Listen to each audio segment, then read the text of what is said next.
Yeah, DT looked a little rough the last couple years. It was like, I promise she could play. Like, that's what I'm saying. Like, you gotta time DT. retiring right at the right time because people remember you for the way that you. And it's like, nah, man. All that stuff Caitlin's doing, like, D was crossing half court. Like, she hit 10 threes, I'll never forget, in a EuroLeague game. Or to go to the championship in EuroLeague, probably a game not many people saw, but like closing her eyes, just coming off screens like this.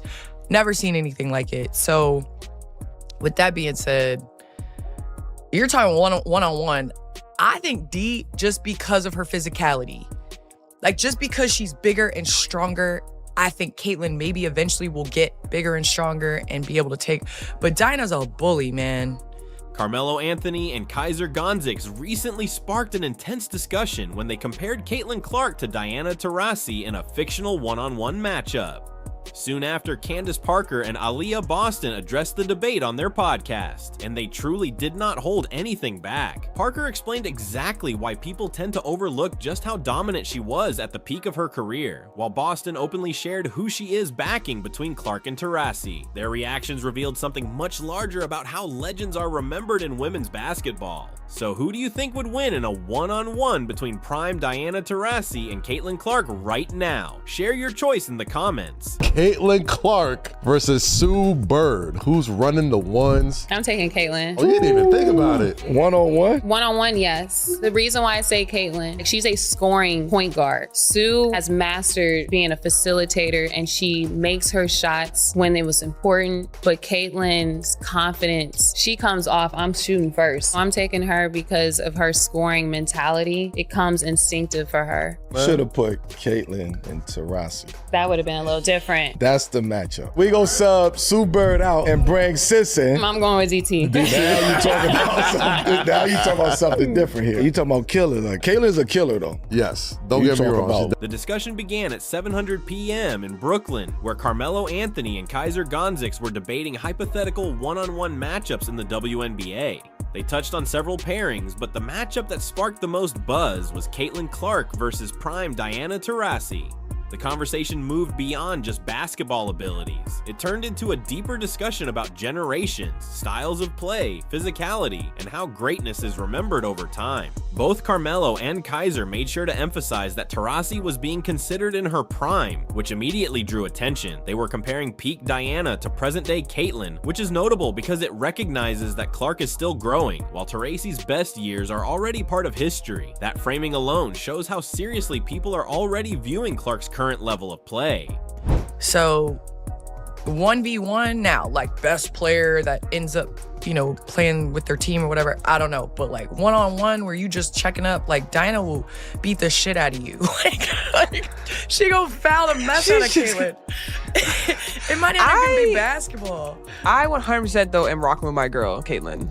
Okay, she got to play through contact, and you know that's okay, and like, she that will. Ain't no foul. And she will, and when she hits you with that step back, what now? When Candace Parker and Aliyah Boston talked about this on their podcast, Parker quickly addressed something that stood out to her in the original debate. Carmelo and Kaiser specifically referred to prime Diana Taurasi when discussing her matchup with Clark, but when they brought up Parker versus A.O. Wilson, they did not apply that same prime label to Parker. They simply said Candace Parker without any qualifier. Parker pointed this out directly and candidly. She explained that people tend to remember players based on how they look toward the end of their careers, and those final seasons do not always represent who you were at your best. Parker mentioned that she was not moving well during her final years. The injuries and years of wear had caught up with her, but that version is what most people remember because it was the most recent one they saw. Killer, but the great white shark. Taurasi, boy. She's what, like Italian too? Yeah, she all that shit, man. She, you know what I'm saying? Shout out to DT. Asia Wilson versus Candace Parker. I'm gonna go with Candace. I think Candace, she had a little bit more to her game on the perimeter. I think people are forgetting she was Rookie of the Year and MVP in the same season. Got pregnant, came back, and like she's one of those ones. But Asia Wilson as well. I mean, that's somebody whose resume she gets better every year. Goodness. Like it even felt like in the beginning of this season, people were kind of starting to write off her and the Aces, and she probably had the most impressive run that thus far. covered by God too, though. Yeah. She really is. Yeah. I hope she doesn't max out with her greatness. Who you got, Melo? Sorry, ladies. I'm gonna go with Candace. That was our era. You know what I'm saying? So I was able to see Candace really dominate. This is no comparison. I'm just saying I've seen Candace dominate as I'm going through my journey in my career. Also, her skill set. Asia's skill set is totally different. You know, she doing something. This highlights a major issue with how basketball history is shaped in real time. Younger fans who only started watching the WNBA in recent years saw a late career Candace Parker dealing with mobility issues. They never saw the version of her who won Rookie of the Year and MVP in the same season. They did not witness the player who had a pregnancy, came back, and continued to dominate at a high level. They missed the version of Parker who was one of the most versatile players the league has ever seen. Parker explained that this perception played a role in why she chose to retire when she did. She understood that her body could no longer keep up with what her mind wanted to do. She realized that continuing to play would only lock in the image of her as someone who used to be great instead of someone who is great. That level of self-awareness is something many athletes struggle to reach. The timing of retirement plays a massive role in protecting a player's legacy.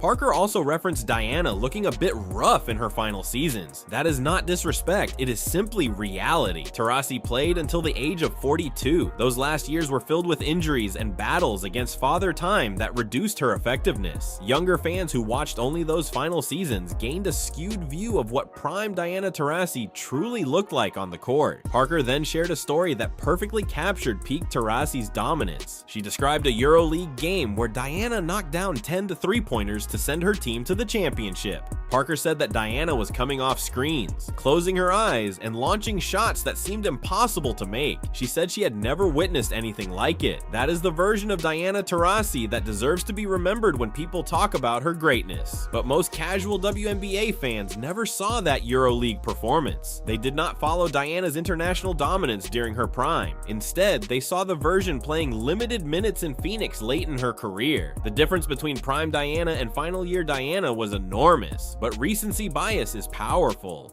When it came time to pick an actual winner between Clark and Taurasi in a one-on-one matchup, Parker chose Diana. Her explanation was simple: physicality. Parker explained that in a true one-on-one setting with checkball rules and street-style play, Diana would overpower Caitlyn. She stressed that Diana plays like a bully and would foul Clark repeatedly. At that point, it might barely resemble organized basketball. That distinction matters. Parker was speaking specifically about a one-on-one game, not who is the better overall player or who would be more effective leading a team. In one-on-one situations, the rules shift. Physical contact that would normally be called in a structured game is often allowed. That environment favors someone like Taurasi, who is bigger, stronger, and comfortable with heavy physical play. Parker admitted that Clark will grow stronger over time. She is still young and physically developing, but right now, in a pure one-on-one setting, Taurasi's physical edge would likely be the deciding factor. Diana understands how to use her body to create space, take contact, and finish through defenders. That combination of experience and strength tends to win individual battles. Aliyah Boston then shared her perspective, and she went completely the other way. Boston stated clearly that she is riding with Caitlin Clark all the way. She acknowledged that Clark would need to absorb contact and would not receive favorable whistles, but Boston believes Clark would manage that physical pressure and ultimately win with her step-back jumper. Her reasoning centered on Clark's shooting ability and how she creates space through skill rather than brute force. A defender can play as physically as they want, but if the offensive player can separate with footwork and knock down step-back three-pointers consistently, physicality becomes far less effective. Clark's shooting range and high release point give her tools that work regardless of how aggressively she is defended. The contrast between Parker choosing Taurasi and Boston choosing Clark is fascinating, because it shows two very different philosophies about what truly wins one-on-one matchups. Section 5, Parker prioritizes strength, physical play, and the ability to impose your will on a defender. Boston values technique, shooting touch, and creating space through skill rather than raw power. Boston also said that Clark would hit Taurasi with that step back. What now? The certainty behind that statement shows just how much respect Boston has for Clark's shooting. Boston has competed with and against Clark. She has seen firsthand how difficult Clark A.'s shot becomes to defend once she creates even a small amount of separation off the dribble. The conversation later shifted to identifying the best pure one-on-one players in the WNBA today. Boston immediately named Kelsey Mitchell. She said the things Mitchell does with the basketball make her nearly impossible to guard one-on-one. Boston explained that defenders literally cannot counter crossovers like Mitchell's. She even shared that she called Chelsea Gray before Indiana faced Las Vegas and revealed the key to avoiding getting crossed by Mitchell. She said once your feet start making a certain movement, that is when you get beaten. Boston's advice was, don't leave your feet because Mitchell waits for defenders to commit, and then she's gone. The blend of speed and ball handling makes Mitchell deadly in one-on-one scenarios. Parker fully agreed with that assessment. She admitted that when Mitchell is standing on the perimeter just sizing up defenders, Parker's instinct is to move somewhere else. She does not even want to challenge Mitchell one-on-one because the crossovers are that dangerous. Coming from a former elite defender, that is major praise. Boston then joked that Mitchell had plenty of time to perfect her one-on-one game because Indiana struggled for much of Mitchell's CS career.